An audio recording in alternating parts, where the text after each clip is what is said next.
பகடிவதை மற்றும் மோசடி அச்சுறுத்தல்கள் போன்ற பிரச்சினைகளை கையாள்வதற்காக தகவல் தொடர்பு மற்றும் மல்டிமீடியா கமிஷன், பேங்க் நிகேரா ஆகியவற்றுடன் இணைந்து செயல்பட சமூக ஊடக தளமான டிக்டாக் உறுதியளித்துள்ளது.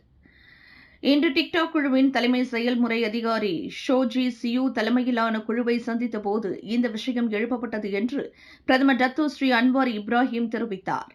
இந்த சந்திப்பில் அடுத்த ஆண்டு ஜனவரி 1 முதல் சமூக ஊடக சேவைகள் மற்றும் இணைய செய்தியிடல் உரிமத்திற்கான ஒழுங்குமுறை கட்டமைப்பை செயல்படுத்துவது உட்பட பல சிக்கல்களை நான் எழுப்பினேன். மலேசியாவில் டிக்டாக் மூலம் நிலவும் இணைய பகடிவதை, மோசடிகளின் அச்சுறுத்தல் மற்றும் அவதூறு கலாச்சாரம் போன்ற விஷயங்கள் பற்றியும் நான் பேசினேன் என்று அவர் கூறினார். மடானி அரசுக்கும் மலேசியாவில் டிக்டாக் நிறுவனத்திற்கும் இடையேயான ஒத்துழைப்பு குறித்தும் விவாதிக்கப்பட்டதாக பிரதமர் தெரிவித்தார்.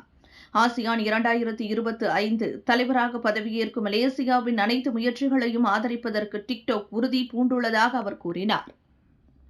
விண்வெளியில் மேலும் செய்திகளை தெரிந்து கொள்ள கீழே இருக்கும் பெல் பட்டனை அழுத்துங்கள்.